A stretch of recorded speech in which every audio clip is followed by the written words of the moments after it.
obsessive thinking. You know that merry-go-round, that loop-de-loop that you go on, and then you start writing storylines about it, and you start playing out scenarios, and this goes on and on and on and on and on for days. Well, that's what we are going to talk about today. That obsessive loop, that overthinking, and 5 reasons that you may just be experiencing that. So welcome to the Positivity Experience, baby. Check it out.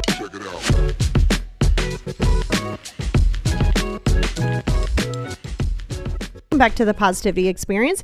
It's your girl Lori, and I am so happy that you're here. I'm happy that you're here every day. Every time that you tune in, I just appreciate you so much. I just thought I'd tell you that in the beginning.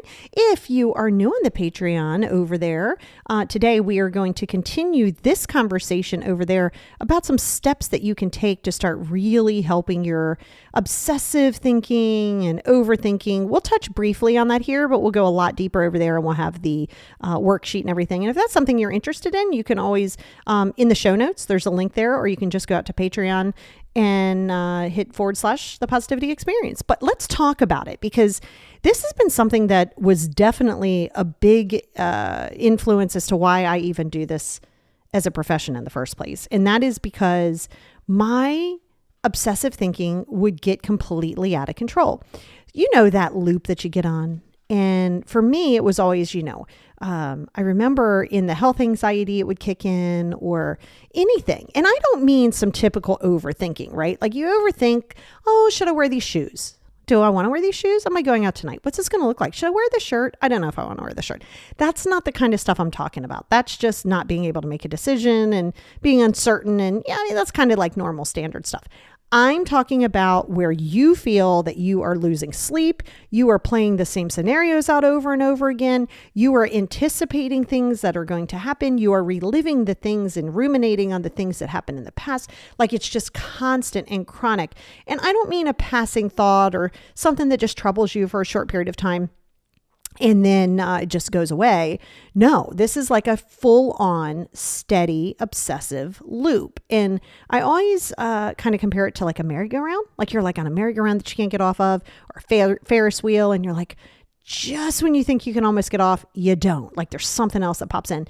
Or you go from one obsession to another. So you can think of one obsessive thought, and it's almost like you have to constantly be obsessing, worrying, fearing about something, but not just a typical run-of-the-mill like, I need to be concerned about this. Let me do something about it, but full on, almost debilitating. So I want to talk to you about 5 of, I think there's more, but I'm going to drill it down to these 5 because I think a lot of things are going to fall under each of one of these umbrellas as to why this happens to you and why you may feel like, man, this is probably happening to me more than anybody else. And of course, side note, we all think that. Like we all think nobody has depression as bad as me. Nobody has anxiety as bad as me. People have it. I understand. But you remember, nobody's in your brain but you. Nobody's in their brain but them. And you could get on an obsessive loop. And then you're like, why is my obsession so much worse? Well, we're going to talk a little bit about that. Okay. So number 1, I want to talk to you about your genetics, right? Good old genetics. You don't even get to pick them. You're just born. You already don't get to pick your name. Sometimes you don't get to pick, and any even remote ideas that you have, and you've been on the planet for like 2 seconds, right? And so it's genetics. And what I mean by genetics is you could be genetically predisposed to anxiety disorders, other emotional disorders, thought disorders, and OCD, obsessive compulsive, right? And I think people really misconstrue that. And we're going to talk a little bit about that because that goes actually into the anxiety and into OCD as well. But genetics, we're kind of like dealt this hand, right? We get something from mom, something from dad, and we just have to kind of sometimes deal with what we have. Now, there's a lot of areas and ways that you can kind of really work on it. But it's genetics. This doesn't mean that you get to blame it on that and be like, well, I'm just genetically predisposed to this. Yeah, that just means that you can, you can't outrun your genetics. You're not going to outrun that, but you can lean into it to really kind of work with it and know what it is that you're dealing with. And this and that's for anything. That's not just obsessive thinking. That's anything to do with your genetics. If you're predisposed to, say, type 2 diabetes or type 1 diabetes, that's kind of like, well, you might have that. Type 2, you might be able to work on that a little bit more with your exercise and food and stuff like that. But you might be more predisposed to something because of your genetics. All right. So number one, you can't really do tons about it because it's the hand that has been dealt to you. Now, the good news is, that's just kind of in the smaller part of it, but it is something that can predispose you to the other things that can actually be helped, right? And number one is going to be trauma, right? Trauma is a really big trigger point for obsessive thinking, right? And you're constantly thinking, because think about this, right? Like, you guys know my backstory. So like, I never knew, especially when Dad was drinking, what kind of a person I was going to get. At 9 o'clock in the morning, I might have somebody who's kind. At 11 o'clock in the morning, I might have somebody who's erratic. At 1 o'clock in the morning, I might have somebody who's abusive. And at 4 o'clock, we're right back to being kumbaya and love you, right? So you kind of become a little hypervigilant and very like non-secure. Like, you're like, I don't know what I'm dealing with. And then you try not to make somebody mad. And, so then you kind of think that, right? Because you go, okay, I know if this person, in my dad's case, if this person is drinking, I used to know, I could literally tell you there was a threshold I knew that I could ask him for money. Like, hey, can I get $5? I can go to McDonald's, or, there was a threshold when I could have an idea of something. And then I knew when it was like, say nothing. Don't say anything. Don't do anything. Don't respond. I mean, super freeze, right? So, but you start to realize that. So if you think about that, when you have trauma, whether it's physical or emotional abuse, you do start to get into the, oh my God, what if this? Oh my God. Well, I need to prepare. So you're constantly on survival mode. And we're going to talk about that in another podcast on what it's like when you're constantly living in survival mode, and steps to take to get out of it, which is going to be pretty similar to these steps, right? And again, I'm going to go deeper to them on the Patreon, but, yeah, I'm telling you, and I will say it 100 times, mindfulness saved my life. Mindfulness, staying present, owning my stuff, exposure, all of those things really did save my life in multiple ways, including this one, right? So when you have the trauma, if you haven't dealt with the trauma, right? If it's because your body keeps a score, right? It's now in your body. You can feel it. It's emotional. You feel like you can't get out of this loop. You feel like there is no light at the end of the tunnel because of this trauma, and then just triggers. And that's why you have to work on healing that and processing it. It is, not a fast process, and it's not a fun process, and it's not easy at all. But the alternative to that is, aren't you more willing to do that hard work than sit in this constant loop of misery, of fear, of overthinking? What if I do this? People aren't going to like me. What if I do this? Da, da, da, da, da. And that's why you got to be really careful of that. So trauma itself can be another huge sticking point as to why you are on this obsessive loop, in this fear state and this prep state. Now, preparation mode is more living in survival. However, if you are constantly in that prep mode, you are obsessing about it. You are, right? You're like, oh, okay, I got to do this. Oh, okay, I got to do this. And the secret key here is you're not really living. If you're living in yesterday or you're living in tomorrow, you're actually living nowhere, because those two things don't exist. Yeah, you have past memories, but that time is dead and gone. That time no longer exists. Tomorrow never comes, ever, because tomorrow is the today you worried about yesterday. So tomorrow always becomes today. Tomorrow never really comes because there's always another tomorrow. Well, hopefully. You never know if there's going to be another tomorrow. But if you're constantly in one of those spaces, you're not anywhere. You're definitely not here. You're living in an alternative universe that doesn't exist, right? And that's why that becomes really problematic, right? And so that's why you want to really, really work within the trauma that you have experienced, right? Physical, emotional, all of those things, right? And when you work on that, it's going to become easier for you to let a lot of these thoughts and fears go. Again, It is not easy work. It is time consuming, and it is only going to be as effective as you are uncomfortable. You must be uncomfortable. You must push yourself through the things that you absolutely do not want to face. You cannot keep ignoring the gray elephant in the room. You must have the difficult conversations. You must process the stuff that was really like, you're like, oh my God, I don't know if I want to bring that up again. Well, just because you're not dealing with it doesn't mean it doesn't exist.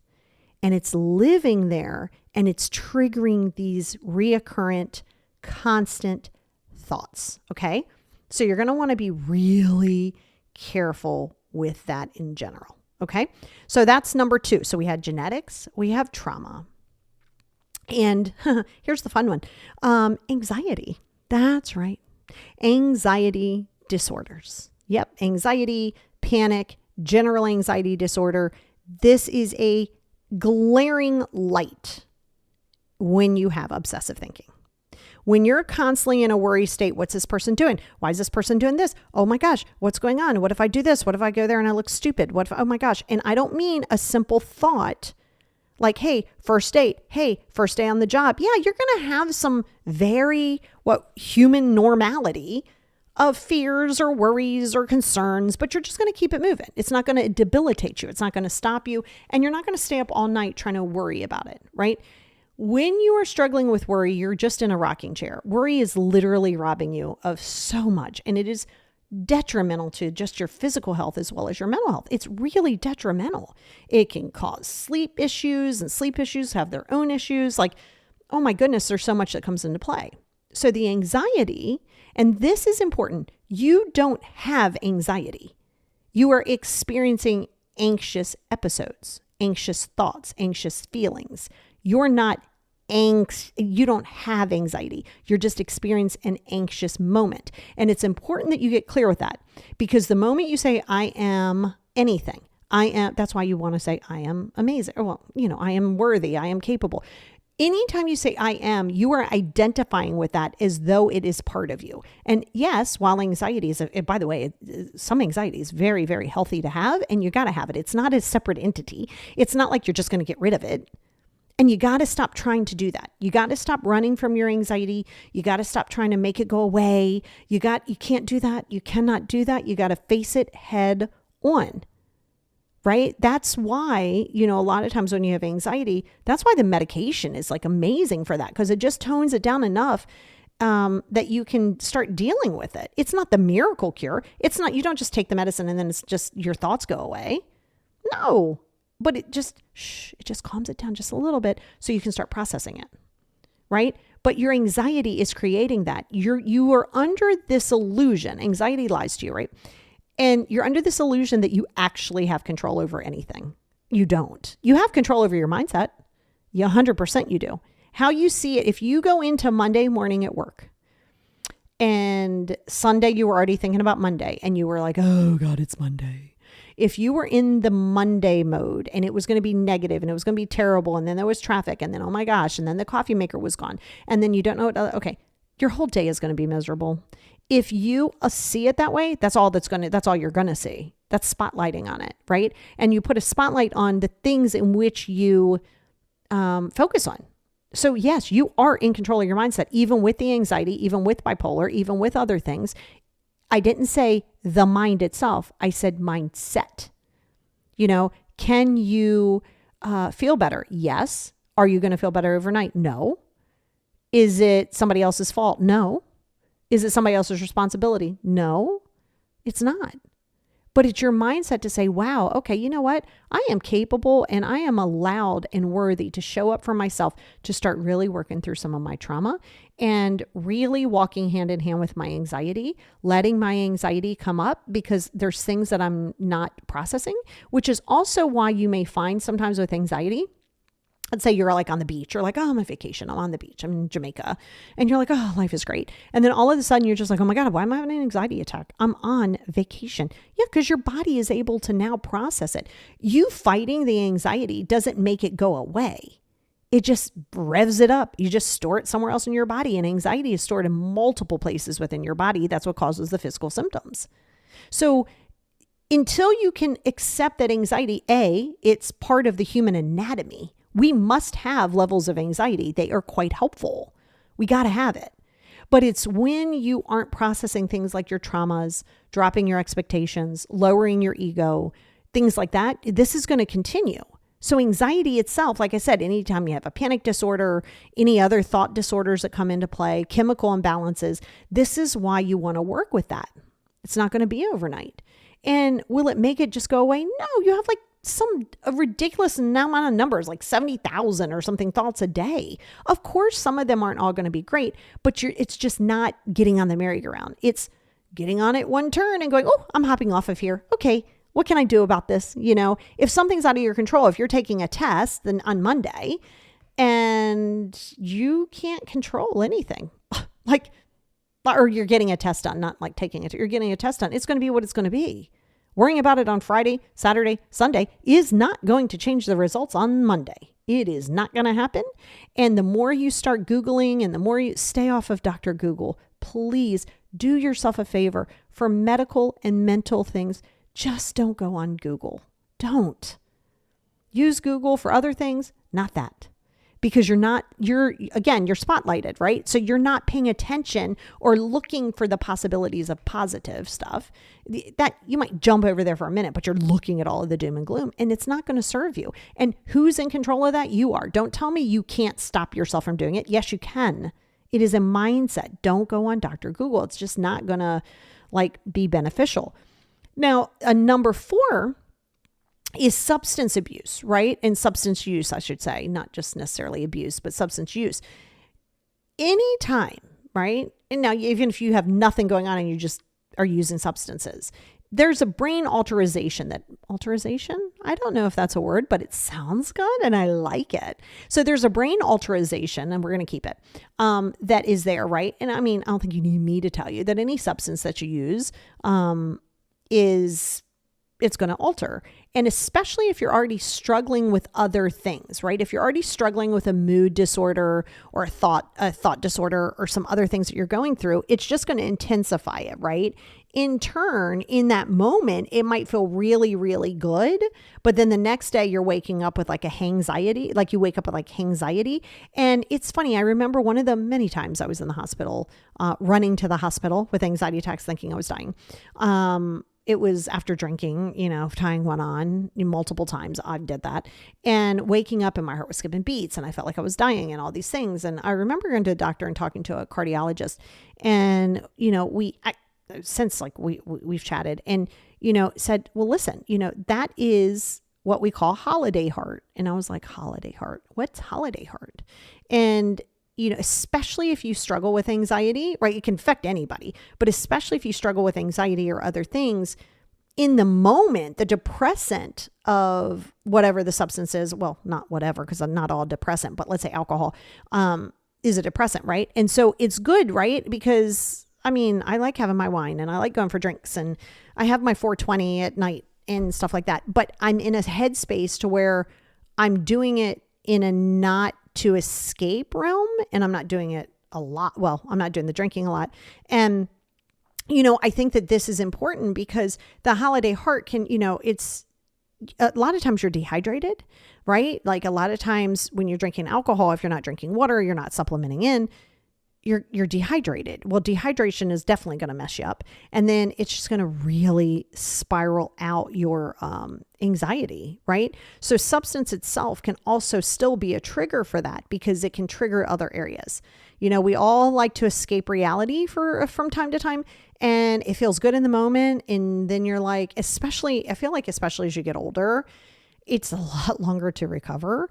And so you're like, man, that was fun. But oh my gosh, I got a week before I can recover. It's kind of like the older I get, every time we set our clocks forward, back is fine. Every time we set our clocks forward, it's like, it's 1 hour. But here I am going, okay, it takes me 3 days. So I try to do it 2 days early before everybody else does it, because then I'm like prepared. I don't know. In my brain, it works. It's a placebo effect. Don't care. Love it. And it is what it is. But yeah, so, there is that too. And I think, that's a big factor. Now, we know those are a lot of like internal things, right? Also, the 5th one that I want to talk to you about is environmental. That's right. You can have environmental situations that have happened, right? And these are your big changes, right? Job loss, divorce, death in the family, unstable financially, unstable living environment, unstable in general, right? There's just instability. It's environmental, it's external, but you start to struggle, right? Because you're like, oh my God, like what is happening? And those are, I think they say that there's like 5 areas that this is why, right? This is why. And I tell my clients this all the time. Let's say they're going through a divorce or they've changed jobs or the job has let them go. Well, all of a sudden they're like, well, I should go cut my hair. I should move. I think I want to move and I think I want to start a new relationship and I'm going to start this new business. No, you're not. You're not doing any of those things. Calm down, right? Because it is a normal reaction when you start to spiral out of control and you start to feel unstable. You feel like, oh, I got no footing. I have no ground to stand on. Well, when that is happening, you're looking for that dopamine hit. We know this, right? We all look for dopamine hits. That's why we love Amazon. That's why we love Target. That's why we love shopping. That's why we love food. That's why we love a lot of things, because we're getting that instant dopamine hit, right? And, that's the whole thing. So I always say, if you've gone through one of those things, let's not try. Now, sometimes you can't control it, right? But I'm saying don't choose to go through other parts of these environmentals because you're only running from something without processing it, right? That's very much like we do when we say you want the next best thing, right? You start dating somebody, that's good for a while. And then you're like, oh God, this is kind of boring. I mean, I kind of like this guy still, but it's kind of boring. Okay, well, you know what? We can get engaged. Oh, you get engaged. Oh, dopamine hit. Oh, we're planning the wedding and da-da-da-da-da. And, all these things. Oh, now the wedding comes. Now you got a new house. Now you're moving to a new location. This is all over a period of time. And now you're popping out some children if you choose to. And then what? Like there's going to come a point in time where you can't just, I don't care how rich you are, how wealthy you are. There's going to come a point in time where you're going to be like, oh, I love traveling, but then you're going to get tired of it. You're going to need some level of home base. You're going to need some level of a stability. Anytime you are unstable within your surroundings, which is why if you focus on the instability, that's going to be problematic. If you start allowing yourself to go down this spiral rabbit hole, it's going to become problematic, which is why you must meditate, do the 5 journals. Oh God, there's like so many areas that can really help you with these intrusive thoughts, but also when you're going through these environmental situations, right? And then, like I said in the beginning, if you are in a survival, and again, I have a whole podcast topic coming out on that for you, but if you're in the survival brain, right? You're in survival mode. You're constantly going, well, what if this gets taken away? What if this gets taken away? What if this happens? What if this relationship goes away? What if this job goes away? Well, first of all, you can't identify yourself through these things, right? So many people in the world identify themselves as the CEO, as a mom, as a doctor, as a teacher, as somebody who has a gorgeous house, as an influencer. Stop identifying with those. That's not an identity. That is like a job title. It's like what you do. That's not who you are.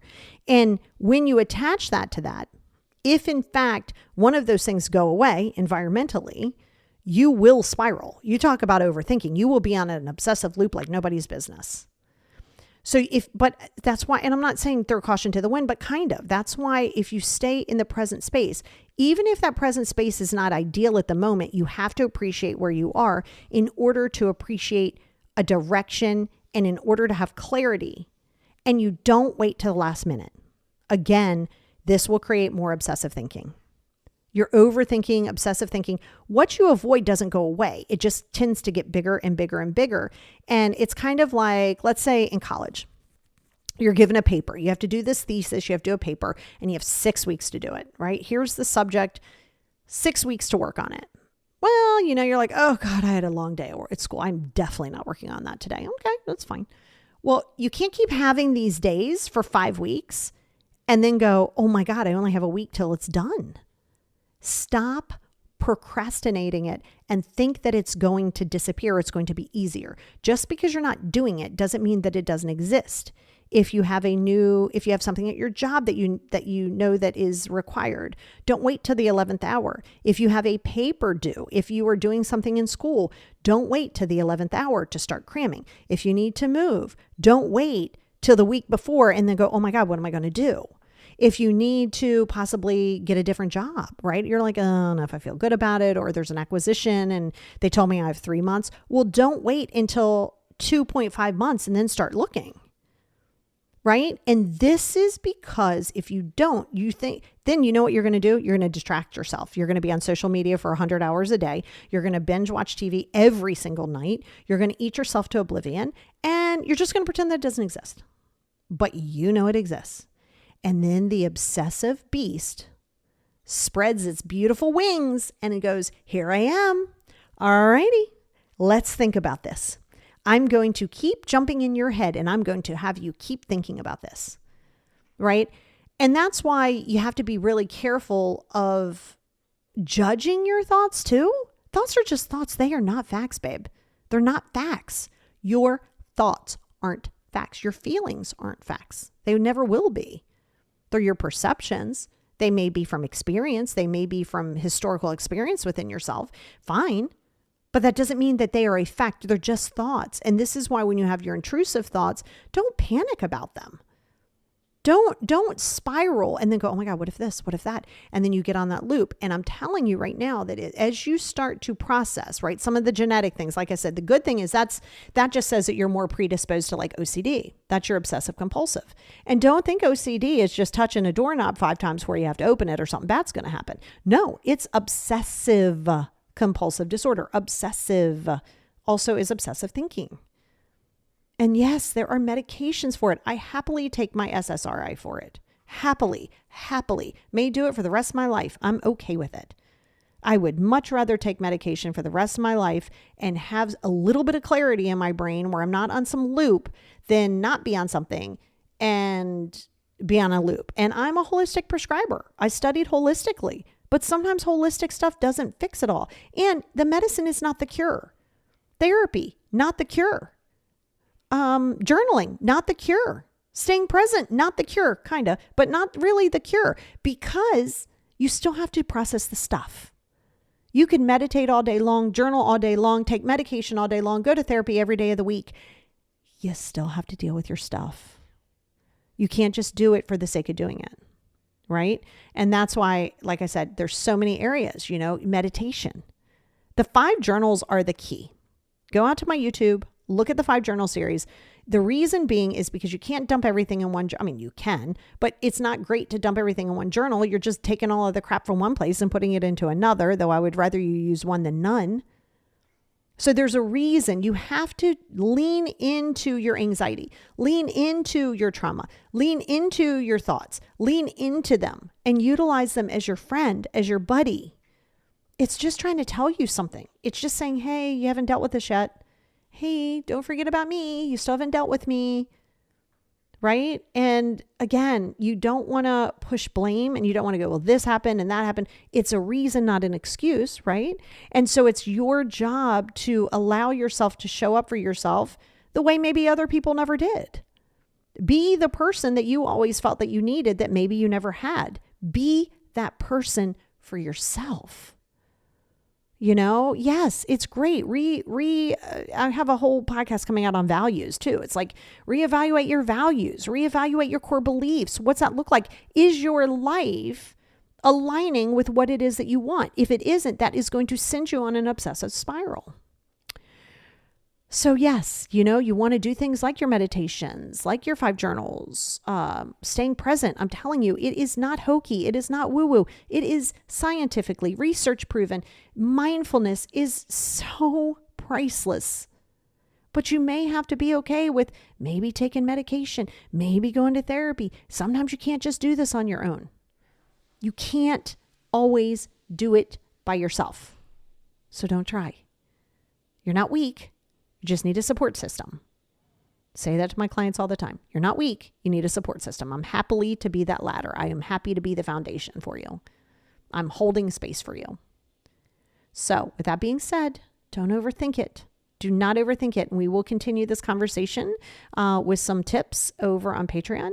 But I want to let you guys know, listen, you can work through this. You are capable. You are capable. That you can say, I am capable. I am worthy. What you're not is you can't say I am depressed. No, You're not depressed. You are experiencing a depressive mode, a depressive cycle. You are experiencing a level of it, but that's not who you are. Stop identifying with things, because then you adopt it, and then that's how you're going to see things. And then that obsessive loop is going to go, oh, this is important to you. Oh, you're afraid of this. Let's do this. So everybody take a breath, baby. Let's all take a breath together. Ready? Let's take a breath. That's it. Sometimes that's all you need. You don't have to be everything to everybody. Everybody doesn't need to know everything. You don't need the answer to all the questions. You don't need to know everybody's why. You don't need to know what's going to go down Monday. You don't need to know what the doctor's going to say to you in a month. You don't need to know those things right now. You just don't. It's not, and because sometimes you'll get those answers and you don't like the answers you get, and then you're going to obsess on that. So there's no making you happy, because if you don't get the answers, you're upset. If you do get the answers and you don't like the answers, you're upset. Any way you go, can't always win. And that's why, baby, you got to stay present. Check it out.